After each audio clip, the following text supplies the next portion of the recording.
Hello အားလုံးပဲမင်္ဂလာပါရှင်ဒီနေ့မှာတော့ကျမတို့တွေပြပြပပနဲ့ကိုယ့်အကြောင်းကိုပြန်သိရလေအောင်ဖြစ်အဖိုင်လေးလုပ်ကြည့်ကြမယ်နော်အကြောင်းအလေးကတော့ပတ်ဝန်းကျင်ကလူတွေကကိုယ့်ကိုဘလို့လူမျိုးလို့နေကြတာလဲဆိုတာပဲဖြစ်ပါတယ်ကဲရှေ့မှာပုံလေးသုံးပုဒ်ကိုပြထားပါတယ်နော်ကိုယ့်ရဲ့ပြလုံးလေးကိုမိတ်ပြီးတော့စိတ်ကိုအေးလေးထားလိုက်ပါပြီးရင်ကိုယ်စိတ်ထဲကအနစ်သက်ဆုံးဒါမှမဟုတ်ဆွဲဆောင်မှုအရှိဆုံးပုံလေးတစ်ပုံကိုရွေးချယ်ထားလိုက်ပါတော့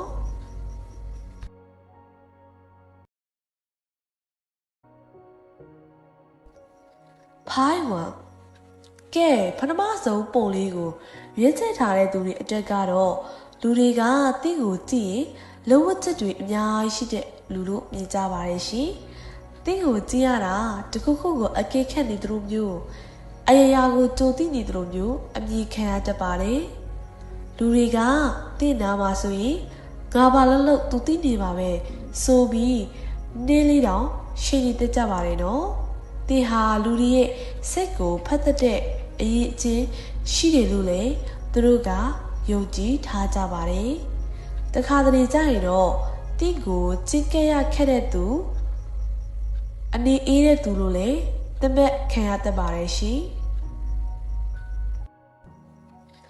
ဖိုင်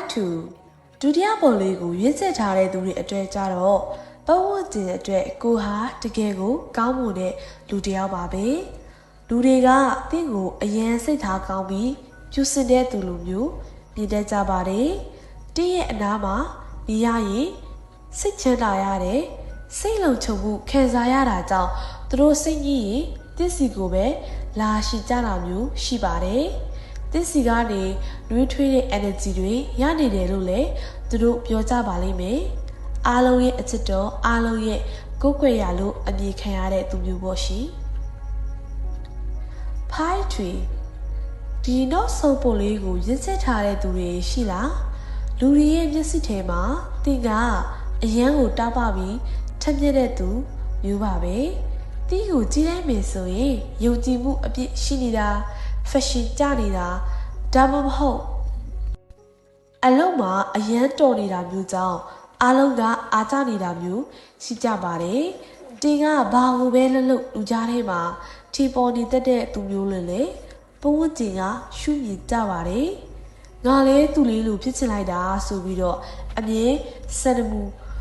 နာထားတယ်နောက်ပြီးတော့ idol အဖြစ်အသက်မဲ့ခံရတဲ့သူမျိုးဖြစ်နေပါလိမ့်မယ်ရှင်အကယ်၍ကိုဟာဆိုရင်လူသိများထိရှားတဲ့လုပ်ငန်းတွေမှာရက်တည်နေတဲ့သူတူဆိုရင်လေ